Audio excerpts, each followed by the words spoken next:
Bueno, muchísimas gracias por mantener la sintonía con Despierta RD. Ahorita ya les anunciaba que ahora nos encontramos o que íbamos a pasar al segmento de la entrevista y está con nosotros el señor Lidio Cadet, miembro del Comité Político del Partido de la Liberación Dominicana, exdiputado, también escritor, también ex sacerdote católico y bueno, tiene una trayectoria política que ustedes obviamente la conocen, así que bienvenido a este espacio. Gracias, Bienvenido, Lidio. gracias del alma porque ustedes me honran cuando me invitan para participar en un programa de tanta teleaudiencia, de tanta gente lo escucha y lo ve.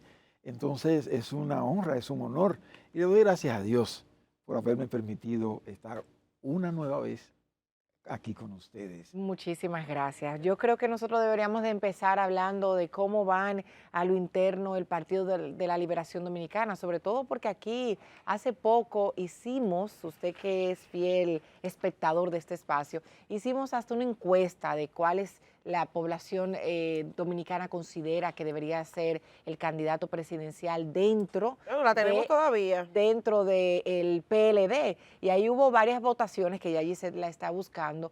Y me gustaría aprovechar para que usted conozca de esto y también su opinión y sobre todo cuáles son los trabajos internos que están haciendo dentro del PLD que hoy se encuentra en la oposición. Magnífico. Nosotros terminamos hace poco, fue ya el año próximo pasado, al final, el 10º Congreso Reinaldo Pared Pérez, que terminó con un éxito rotundo. Ese congreso nos colocó en el mismo trayecto del sol, de alguna manera parodiar a Pedro Mir en su gran poema, Hay un país en el mundo. Entonces nosotros inmediatamente después de terminado, bueno, en el Congreso, la última parte fue la elección del comité político, el presidente del partido y el secretario general. Y aquello fue también un acontecimiento porque nosotros tuvimos en la Secretaría General, porque la presidencia estaba un poco más definida, pero en la Secretaría General no estaba tan definida. ¿Y es cierto que fue una línea de Danilo Medina, esa Secretaría General? No, mi amor. No había, no sé, en absoluto. Danilo Medina mantuvo una actitud de imparcialidad total. Nosotros, por tanto, sabemos que esa fue una elección libremente realizada por el Comité Central. Y bueno, estaban Iván, José y Johnny, los tres excelentes candidatos. E hicieron una campaña a la altura de la circunstancia. Es decir, la democracia vivió un momento estelar en ese proceso interno en el PLD, porque cuando se escogen las autoridades de un partido, tú ahí vas a dar una señal de hasta dónde ese partido está comprometido con el sistema democrático. Porque si hay manipulación, si hay torcedura, como dicen, entonces no puede ser un garante mañana cuando acceda a la dirección del Estado, si no está, de propiciar una democracia en la cual la gente encuentre que las respuestas a sus aspiraciones son dadas. Entonces nosotros ahí en ese proceso logramos algo maravilloso. Johnny fue escogido, perdón, mi amigo, Johnny Pujols, fue escogido y él pudo ser Iván, pudo ser José, pero Johnny está dando una demostración de cuánto puede hacer un ser humano que se prepara para servir. Y le confieso, aunque yo no sea del PLD, si yo fuera un ciudadano independiente, que no tuviera militancia partidaria, diría, ese joven promete ser un verdadero activo en la República Dominicana en el orden político. Lidio, yo tuve acceso ayer a una encuesta que de alguna forma plantea el escenario del PLD. Bueno, plantea el escenario de todos los partidos, pero el PLD incluido. Y ahí, en la sumatoria de los posibles candidatos del PLD, da un 10.5%, una cifra muy similar a la que obtuvieron en el proceso pasado electoral de 2024. Para mencionar el nombre, Abel Martínez 5.6, Francisco Javier 4.4, Juan Juan Ariel y Margarita 0.4 y 0.2, 0.3%. Y yo pregunto, ¿el PLD tiene capacidad de recomponerse a partir de esos números que están ahí? Cuando usted analiza el resto de los números, Carolina, David Collado, Leonel, Omar, todos están por encima de esos números, incluso en términos individuales. Bueno, yo respeto cualquier medición que se haga, porque es el derecho del medidor, ¿verdad?, del que hace la encuesta, pues nada. Pero los hechos que son testarudos nos dicen a nosotros que la población está pensando seriamente en retomar el camino del progreso. ¿El gobierno ha reivindicado al Partido de la Liberación Dominicana? Bueno, porque el gobierno ha negado todo lo que prometió en campaña electoral y no da pie con bola. El hecho de que, por ejemplo, no hay una obra emblemática del gobierno en 5 años casi, es demostrativo de que no tienen gerencia, no tienen capacidad. Esta gente está perdida, más perdida que el hijo de Limber. Entonces, nosotros como partido, la gente está añorando ahora, Cristian, Giselle y Paola, está añorando eso que dejamos nosotros en el 20. Porque en el 20 no dejamos apagones, en el 20 el sistema vial funcionaba, la salud estuvo por la nube, porque solo la ciudad de la salud, que la dejamos casi terminada, es un hecho tan emblemático para toda el área del Caribe y Centroamérica, que dice que era un gobierno que estaba funcionando. Pero nosotros recordamos que la educación logró por fin que en el gobierno del PLD encabezado por Danilo tuviera los recursos necesarios para que las chozas que habían fueran sustituidas por palacetes. Construimos 26,000 aulas, más que prácticamente todo lo que se había construido en toda la historia.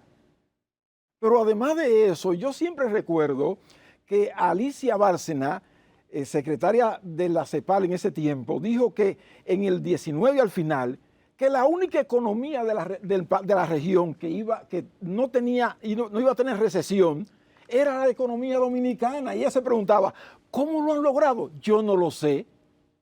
Pero la Unión Europea daba una ayuda a la República Dominicana y se la quitó porque en los gobiernos del PLD, en los últimos 2, habíamos alcanzado una economía de categoría media. Es decir, que una economía que estaba propiciando, pariendo clase media. Entonces, un país que estaba transitando el camino del 9-11, que miles se salvaron porque no tenían que pagar un chele para poder llevar a sus enfermos. ¿Ustedes creen que la gente cuando comience a ponderar va a darle al PLD eso? Estaría loco el pueblo. Y el pueblo no está loco, el pueblo dominicano es inteligente, es muy sabio. Pero quizá la gente no querrá lo que el PLD le dio, pero con otro nombre electoral o con otras personas, porque quizá la gente le cuestiona y dice, yo, PLD sí, logró esto, logramos esto, desarrollamos esto, pero en ese paquete de cosas que me entregó como sociedad, hubo muchas que yo rechacé. Busco a alguien que me represente lo que me hizo el PLD sin eso que rechacé del PLD. Sí, pero lo que haya rechazado del PLD no puede tener ni la más mínima comparación con lo que recibió el pueblo dominicano, porque qué cosa negativa hicimos nosotros que pueda compararse con que la República Dominicana se convirtió en un país de clase media. Es que el pueblo tiene la noción de que ustedes explotaron el erario, se aprovecharon del dinero y que, si bien es cierto que hicieron muchas obras, también abusaron de eso. Bueno, pero yo te digo que nosotros no tenemos ni un condenado. Vamos a esperar que los tribunales condenen y vamos ¿Esa era percepción, la supuesta corrupción en el PLD? Bueno, en el PLD nosotros decimos que los posibles corruptos fueron la excepción. Porque el grueso de los PLDistas, o sea, actuó con honestidad, con pulcritud, con honradez. Ahora, que haya 2 o 3 pillos, lo hay en todos los partidos. Oye, esta gente nos dijeron que eran María Santísima y la Santísima Trinidad. Y sin embargo, ¿cuánta gente imputada tiene? Y el narcotráfico se subió en este carro del PRMismo y no tienen varios narcotraficantes condenados en Estados Unidos. Y hay peor corrupción que el narcotráfico en la vida, que daña, se come el cerebro de la gente, la droga. Y lo hace mis hijos y mis hijas blandengues. Entonces, nosotros decimos que el PLD tiene a su favor el hecho de que colocó al país en una situación nunca antes vista económicamente. Nunca antes vista. Nosotros decimos que eso tendrá una recompensa. Ahorita yo le preguntaba sobre la encuesta que la tiene Gisette ahí, que me gustaría que mi compañera la mencione para ver cuál sería su opinión. Así es.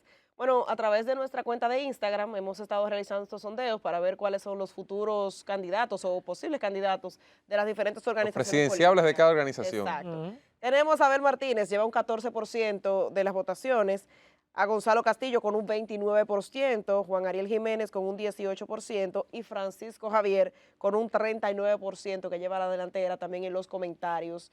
¿Qué le parece a usted? ¿Cuáles entiende usted que son otras opciones de poder que hay dentro del partido que no están aquí? Porque el Instagram solo permite 4 candidatos y además de eso, esa particularidad de que la gente ha estado apoyando a Francisco Javier. O si con eso da, ¿verdad? Con esos candidatos da.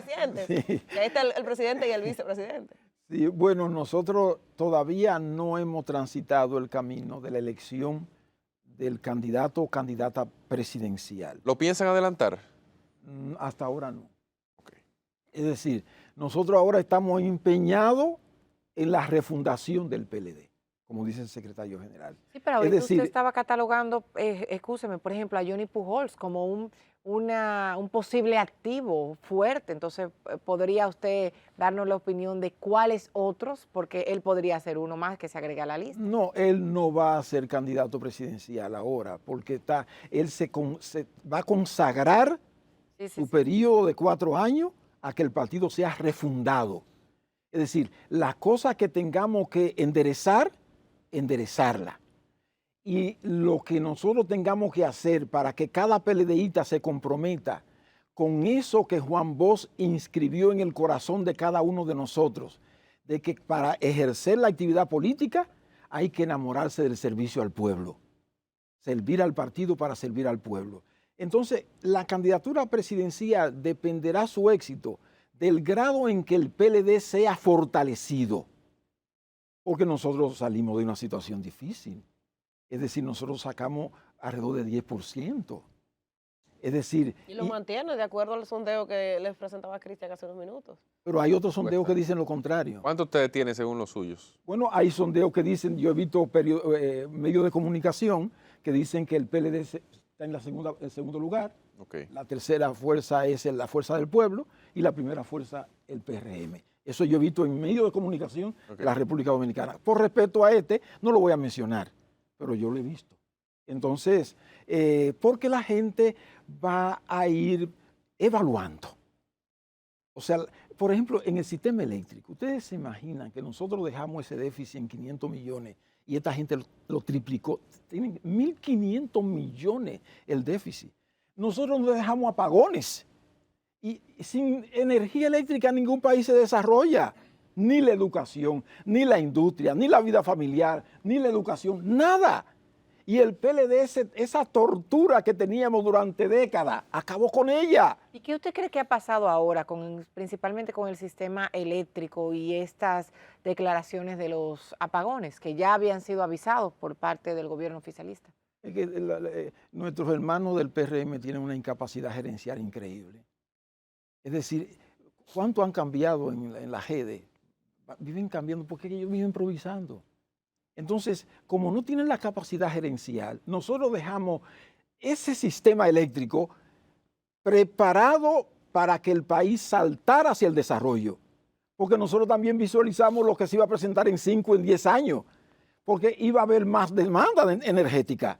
Pero nosotros previmos eso y dejamos un plan. Pero como no hay continuidad del Estado, y esta es una desgracia, una verdadera desgracia. Yo pensé, soñando, que todos los partidos políticos que son tan reconocidos, debíamos reunirnos para ver lo importante que era la continuidad del Estado, que se presentaran, cuando se presenta un plan de gobierno, un programa de gobierno, que lo que haya sido positivamente hecho por el gobierno que acaba de terminar sea asumido por el gobierno siguiente, porque de lo contrario nosotros estaremos gastando más dinero para hacer algo que lo que el pueblo necesita gastar. Entonces, por ejemplo, yo veo el problema de la improvisación y la falta de herencia. Esa carretera de Atomayor al puerto, que tiene 20 años que fue comenzada por Hipólito, el hermano Hipólito, a quien yo quiero mucho. O sea, tiene mi simpatía. Ustedes saben que ahora hubo un impulso fuerte en el gobierno anterior y decíamos, ya sí la va a terminar, ya sí va a terminar. Porque es una carretera importante que empalma con Monteplata, Vallaguana, el polo turístico de Samaná, todo lo que viene de Punta Cana, Bávaro, Ubero Alto, Miche, todo eso lo empalma, Sabana de la Mar, Atomayor. Entonces, cuando se pensaba que sí, se fueron. Lo que estaba para faltar ya volvió a deteriorarse. Ahora hay que volver a trabajar, gastar más dinero para faltar y entonces seguir. Es decir, no hay una capacidad gerencial. Y entonces en el sistema eléctrico es exactamente así, porque si nosotros hicimos Punta Catalina. ¿No tienen funcionarios que también participaban en los gobiernos del Partido de la Liberación Dominicana? En el caso de Celso, por ejemplo, y eran eficientes en la gestión del PLD y ahora no. ¿Qué es lo que pasa? No, bueno, Celso participó en los gobiernos en uno de los gobiernos que encabezó Leonel Fernández, del PLD. Pero yo no estoy responsabilizando a Celso. Yo estoy responsabilizando al Partido Revolucionario Moderno, PRM, que es que no tiene un plan que sea capaz de darle seguimiento y ejecutarlo. ¿Cómo es posible que en casi 5 años el PRM no pueda presentar una obra importante?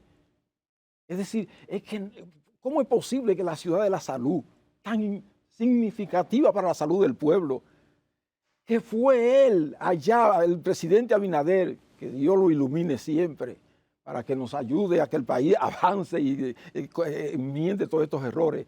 Abinader fue a la ciudad de la salud e inauguró cosas que había dejado Danilo y reconoció esa obra de Danilo.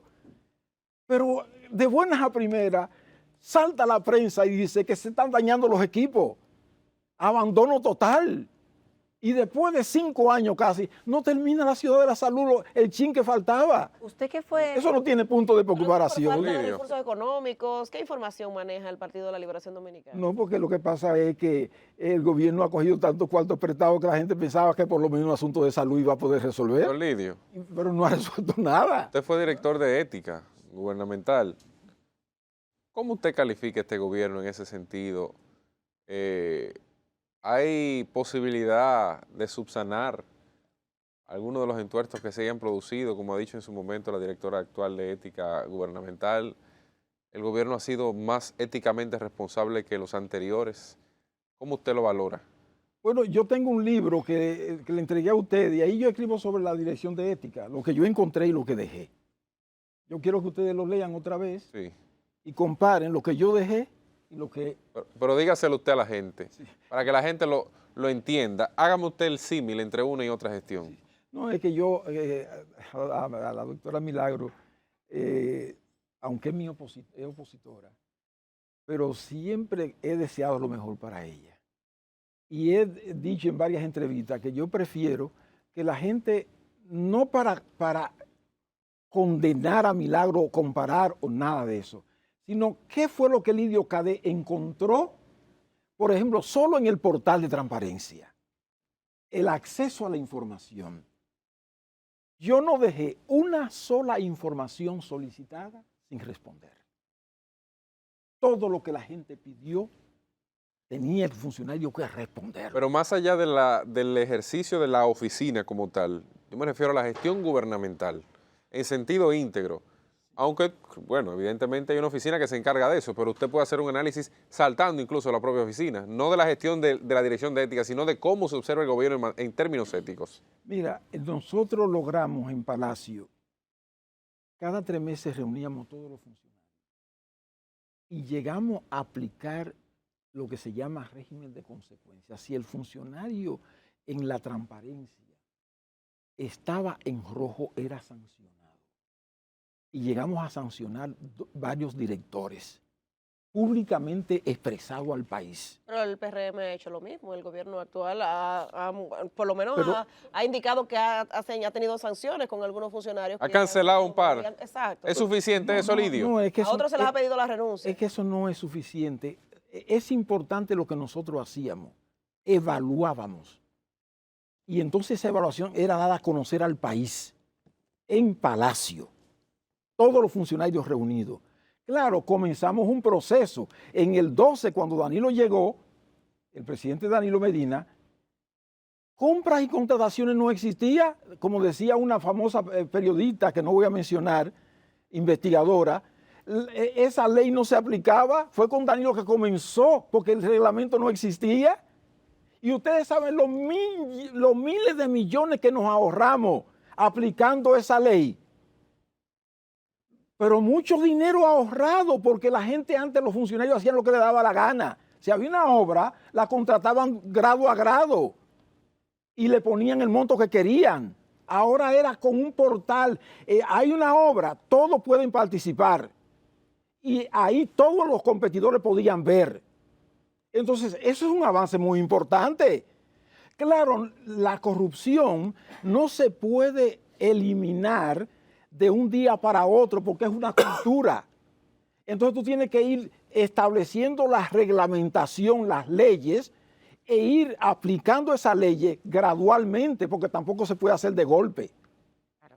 Antes de irnos, me gustaría también brevemente que usted, desde su experiencia como parte del Parlamento Latinoamericano, también usted ha trabajado temas de cooperación dentro de su partido, o sea que usted tiene el roce con las relaciones internacionales. ¿Cómo considera que debió manejarse el gobierno con el tema de Venezuela, recibir a Edmundo González o no, ya que él incluso ya hoy se dijo de manera oficial que ya no está en el país? ¿Qué considera usted? Mira, yo lo que hago es respetar, porque cada gobierno tiene su librito. Y en las relaciones internacionales, él considera que eso era lo que tenía que hacer y yo lo respeto.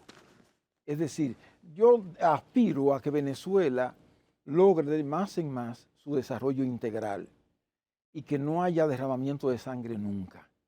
Que cualquier problema se resuelva por la vía del diálogo, de la conversación, que los organismos internacionales, los países ayuden para que Venezuela pueda salir hacia adelante, porque Simón Bolívar es demasiado grande para el mundo y entonces para honrar su memoria tenemos que hacer todo el esfuerzo para que Venezuela sea feliz y todos los países sean felices. Que así sea. Muchísimas gracias por habernos acompañado aquí en este espacio de Despierta RD.